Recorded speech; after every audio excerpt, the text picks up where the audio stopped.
여호와를 경외하라, 하나님을 묵상하는 일에 대해서 함께 생각하는 중에 있습니다. 오늘 우리가 읽은 말씀을 생각해 보면 우리 인생은 참으로 연약하고 덧없다 하는 사실에 대해서 말씀하면서, 그러나 이렇게 덧없는 인생, 연약하고 부족한 인생이라도 하나님의 은혜, 하나님의 자비가 있으면 가치가 있고 복된 인생이 된다 하는 사실에 대해서 노래하고 있습니다. 15절 말씀을 보면 인생은 그날이 풀과 같으며 그 영화가 들의 꽃과 같도다.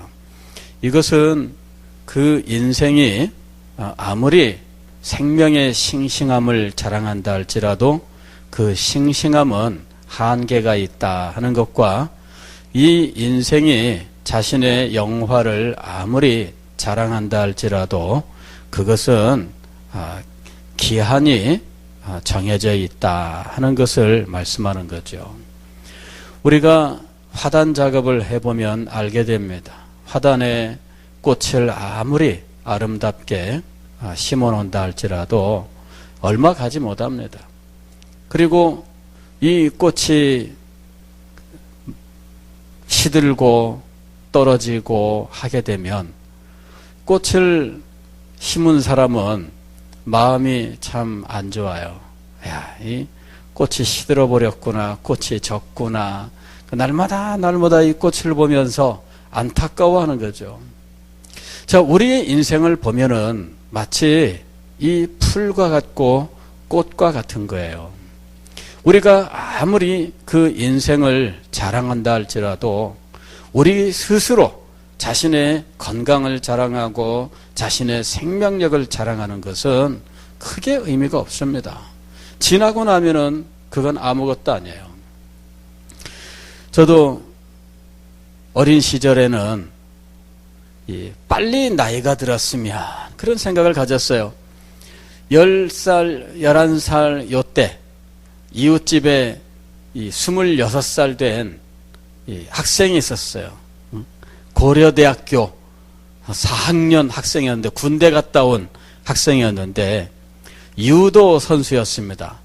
이래가지고 몸집이 얼마나 큰지, 이 아저씨죠. 뭐 형님이 아니라 아저씨인데, 이분이 그 옆집에 꼬맹이 데리고서는 심심하니까 뭐 유도 기술 간단한 것들 그거 뭐 툭툭 시전하면은, 저야 몸집이 작으니까 막 뱅글뱅글 돌지요. 뭐 발로 한번 탁 차면은 뭐 그냥 막 휙휙 날아갑니다.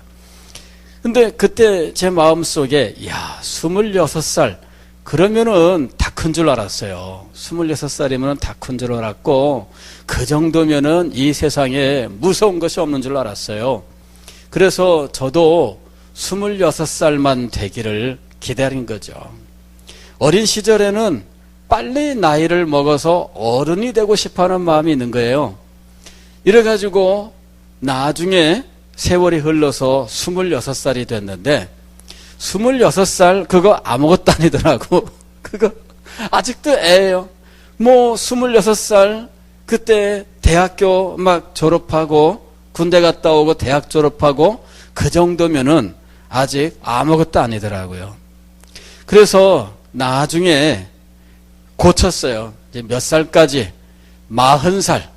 40살이 되면은 이제 뭐 다 됐겠거니 생각을 했습니다.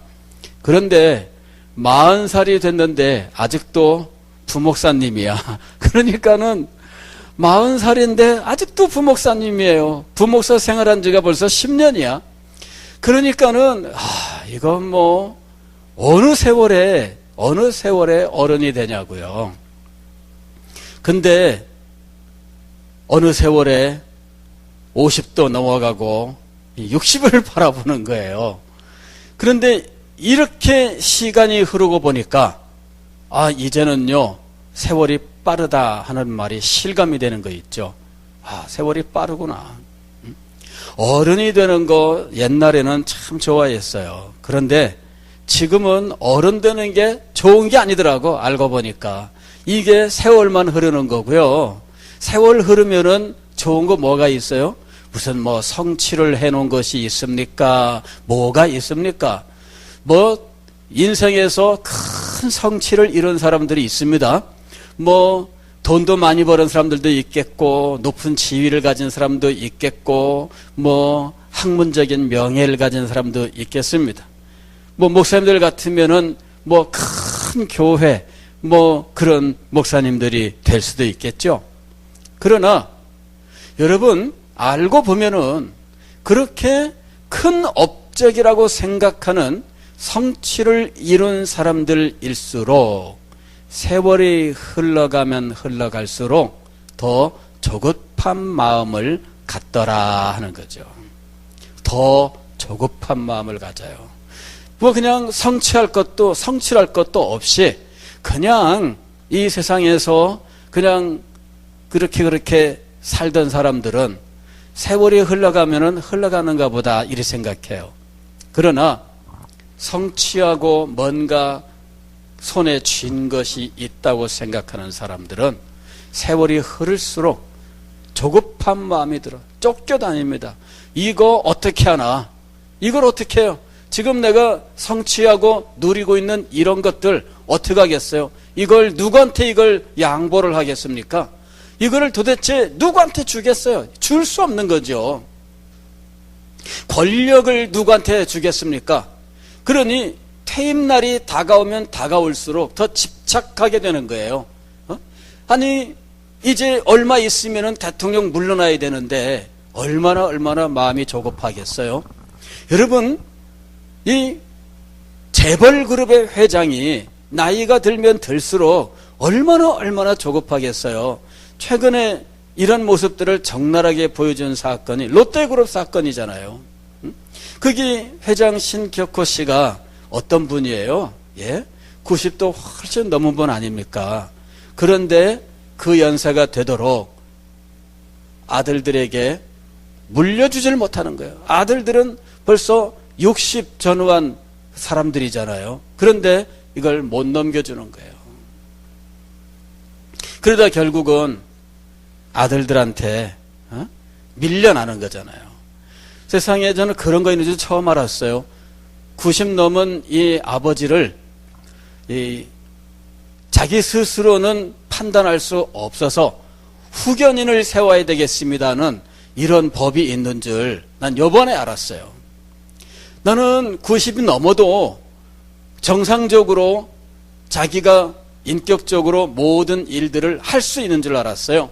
그랬는데 법적으로 후견 제도를 세워서 이 사람이 자기가 정상적으로 판단 못하니까 판단해 줄 수 있는 다른 사람을 세워주세요.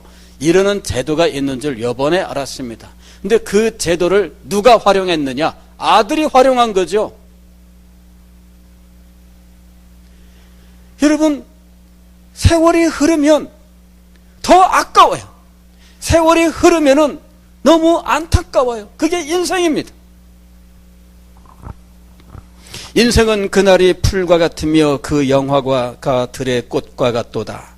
그것은 바람이 지나가면 없어지나니 그 있던 자리도 다시 알지 못하거니와. 인생은 더덥고 인생의 영화를 자랑하는 것은 너무나 헛된 것입니다. 그러나 그런 더덥고 또 헛된 인생도 하나님의 은혜가 있으면 바뀝니다. 이것이 오늘 이 시인이 노래하고 있는 거예요. 여호와의 인자하심은 자기를 경외하는 자에게 영원부터 영원까지 이르며.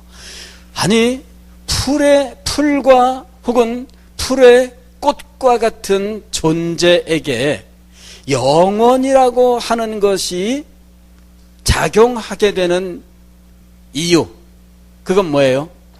하나님의 인자하심. 풀의 꽃과 같은 인생에게 영원이라고 하는 이 말도 안 되는 놀라운 일이 덧붙여지는 이유는 무엇일까요? 그것은 하나님의 은혜 때문이에요. 자기의 한생 그저 살다가 끝나면은 그걸로 모든 것이 다 끝나는 줄 알았는데 자손의 복이 이어가는 이 놀라운 일이 있는 이유는 무엇일까요? 그것은 하나님의 자비하심 때문이죠. 여호와의 인자하심은 자기를 경외하는 자에게 영원부터 영원까지 이르며 그의 의는 자손의 자손에게 이르리니. 즉 풀과 같은 인생, 꽃과 같은 인생, 더덥고 짧기만 한 이 인생이 영원에 이르게 되는 놀라운 일, 그리고 자손의 자손을 이어가며 이 복을 받는 놀라운 일이 있는데 그것은 하나님의 인자하심이다 하는 거예요. 시인은 이것을 깊이 묵상하고 있습니다. 하나님의 인자하심이 얼마나 놀라운지, 하나님의 인자하심이 자기에게 작용할 때 자기의 인생이 어떻게 복되고 영광스럽게 되는지 이런 것들에 대해서 묵상하고 노래하고 있어요. 여호와는 긍휼이 많으시고 은혜로우시며 노하기를 더디하시고 인자하심이 풍부하시도다. 자주 경책하지 아니하시며 노를 영원히 품지 아니하시리로다. 우리의 죄를 따라 우리를 처벌하지는 아니하시며 우리의 죄악을 따라 우리에게 그대로 갚지는 아니하셨으니 이는 하늘이 땅에서 높음같이 그를 경외하는 자에게 그의 인자하심이 크심이로다. 동이 서에서 먼 것 같이 우리의 죄가를 우리에게서 멀리 옮기셨으며 아버지가 자식을 긍휼히 여김같이 여호와께서는 자기를 경외하는 자를 긍휼히 여기시나니.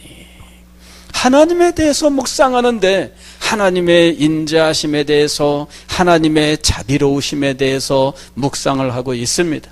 영광의 하나님이 우리에게 인자하심을 베풀고 권능의 하나님이 우리에게 자비를 베푸실 때 우리에게 어떤 일들이 일어나는지에 대하여 시인은 깊이 묵상하고 있었던 거예요.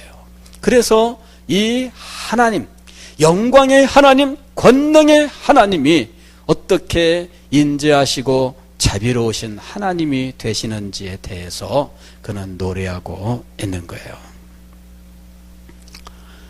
최근에 제가 어거스틴의 고백록을 몇 장 읽었습니다. 그는 그 1권 제일 첫 번 이 고백록을 시작하면서 오 주님, 당신은 위대하십니다. 이렇게 이야기를 해요. 당신은 찬양을 받으시기에 합당할 만큼 위대하신 분이십니다. 그러면서 피조물 중에 지극히 작은 한 부분에 불과한 제가 하나님을 찬양하기를 원합니다. 이렇게 얘기를 해요. 자, 이 위대하신 하나님, 이 영광의 하나님을 지극히 작고 천한 이 온 우주에 비해 볼 때 작은 한 덩어리 그저 먼지에 불과한 인생이 이 하나님을 찬양하기를 원합니다. 하나님을 찬양하기를 원합니다. 왜 하나님을 찬양하기를 원했을까? 물론 하나님이 위대하시고 놀라우신 분이시기 때문이죠. 그분의 권능은 크고 그분의 지혜는 무한합니다. 그러나 더 크고 놀라운 것은 하나님께서 그 위대하신 권능으로서 나에게 베푸신 은혜가 너무나 놀랍더라 하는 것이죠. 창조주 하나님께서 나를 창조하실 때 하나님의 형상대로 창조하셔서 하나님의 영광을 찬양하게 하셨습니다. 그래서 우리의 영혼은 하나님을 찬양하며 하나님을 경배하게 되기까지는 우리의 영혼에 안식이 없습니다. 내가 마음에 안식을 얻고 내 영혼에 참된 기쁨을 얻기 위해서는 하나님을 찬양하며 하나님을 경배해야 됩니다.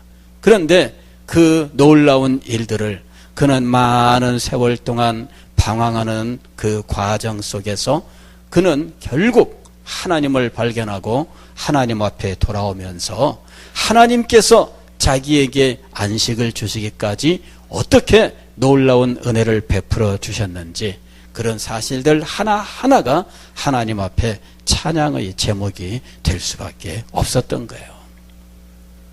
오늘 우리는 진리의 말씀을 묵상하면서 하나님의 위대하심을 깨닫고 하나님을 찬양해야 돼요.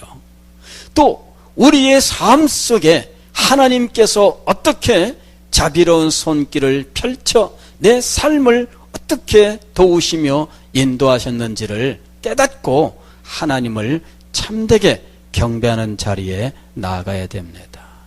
묵상은 우리가 평생 동안 해야 될 일이에요.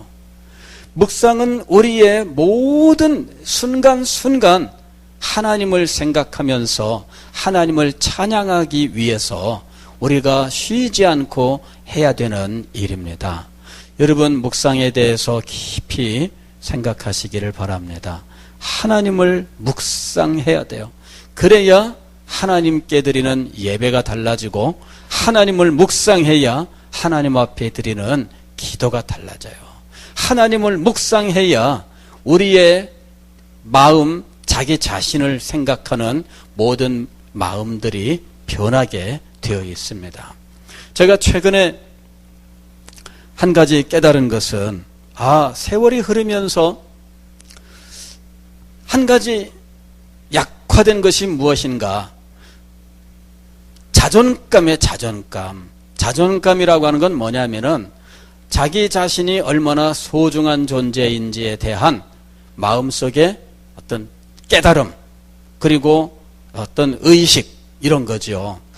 그런데 어느 시간, 어느 순간 이 자존감이 점점점 사라지고, 자존감이 사라지니까 자신감도 사라지고, 뭐 이것밖에 안 될까? 인생은 이렇게 지나갔고 앞으로 남은 날은 얼마 없는데 성취한 것은 별로 없으며, 이런 식이죠. 그리고 자존감이 사라지면은 상처를 잘 입어요. 다른 사람이 무슨 아무런 의미 없이 한 말인데 그 말을 나는 심각하게 받아들이는 거죠. 저 사람 왜 나를 저렇게 아무렇지도 않게 나에 대해서 어떻게 저렇게 말하냐, 이런 생각하는 거죠. 저 사람이 나를 우습게 생각하는구나, 이렇게 생각하는 거예요. 자존감이 사라지면은 마음의 상처를 잘 입어요. 자존감이 사라지면은 다른 사람들의 말을 왜곡해서 받아들이기가 쉬워요. 그래서 점점점 마음의 상처를 입고 사람들하고 관계를 멀리하게 돼요. 저 사람은 나한테 자꾸 저러니, 그래, 까짓건 나도 싫다, 이러면서 그 사람하고 점점 거리를 두기 시작하는 거죠. 어떤 일들도 자꾸만 거리를 두고 떠나고 싶어 하는 거예요. 왜 그럴까? 이게 자존감이 사라지는 거예요. 근데 왜 자존감이 사라지느냐 하는 거죠. 왜 자존감이 사라지느냐? 하나님 앞에서 은혜를 받고 하나님 앞에서 하나님의 인자와 자비를 한없이 받는 자기 자신을 잊어버리기 때문이에요. 다시 말씀을 드리면 하나님에 대한 묵상이 사라졌기 때문입니다. 하나님에 대한 묵상이 살아있고, 하나님이 자기 자신에게 얼마나 큰 은혜를 베푸시며 하나님께서 얼마나 놀랍게 역사하고 계시는지를 마음속에 깊이 깨닫는다면 이런 마음들은 사라져요. 하나님의 은혜가 있고 하나님의 자비하심이 있고 하나님의 인자하심이 있다면 사람들의 말에 흔들리지 않습니다. 누가 어떤 말을 하든 그 말 때문에 마음이 흔들리고 그 말 때문에 자기의 행동이 지장을 받고, 그렇게 안 됩니다. 하나님을 묵상하지 아니하고 하나님 앞에 있는 은혜 받은 자기 자신의 모습을 망각하기 때문에 우리는 자꾸만 사람들을 생각하고 사람들의 말을 생각하게 되어 있어요. 즉 하나님을 묵상하기보다는 사람들의 말을 묵상하고 사람들의 행동을 묵상하는 거예요. 저 사람의 눈빛이 어땠다, 저 사람의 무슨 말이 어땠다, 저 사람 원래 때 발언이 어땠다, 이런 것들이 늘 머릿속에서 떠나지 않아요. 왜 이게 떠나지 않느냐? 하나님이 그 마음속에 없기 때문이에요. 하나님이 그 마음속을 장악하고 있다면 이런 일들은 우리의 마음속에서 쉽게 사라집니다. 하나님을 찬양하고 하나님을 경배하는 일이 우리의 마음의 주제가 될 것입니다. 사랑하는 성도 여러분, 하나님을 묵상해야 비로소 우리는 이 세상의 헛됨, 우리 인생의 덧없음을 이길 수가 있습니다. 하나님을 묵상을 해야 자신을 비하하고 자기를 부족하게만 여기던 이런 모든 생각들을 넘어설 수가 있습니다. 하나님을 묵상해야 자존감을 상실한 채 마음의 상처를 입고 고통스러워하던 이런 모든 것들을 이길 수가 있습니다. 하나님을 묵상을 해야 비로소 하나님을 참되게 경배할 수 있고 하나님 앞에 믿음을 가지고 용기 있게 나아가서 기도할 수가 있습니다. 하나님을 묵상하지 않기 때문에 우리는 예배에 있어서도 기도에 있어서도 우리는 하나님의 사랑과 자비를 확신하지 못하는 거예요. 여러분, 하나님을 깊이 묵상하십시오. 그래야 찬양이 살아납니다. 하나님을 깊이 묵상하십시오. 그러면 예배가 살아날 것입니다. 하나님을 깊이 묵상하십시오. 그러면 기도가 능력 있게 될 것입니다. 하나님을 깊이 묵상하십시오. 그러면 사람 때문에 상처를 입지 않을 것입니다. 오늘 우리의 삶의 모든 것은 하나님을 깊이 묵상하는 데 달려있다는 사실을 기억하시고 이번 여름 기간 동안에 여러분은 하나님을 묵상하는 일에 전념할 수 있기를 바랍니다. 그리고 하나님을 만나시고 하나님의 영광을 찬양하는 우리의 삶이 될 수 있기를 주의 이름으로 축원합니다.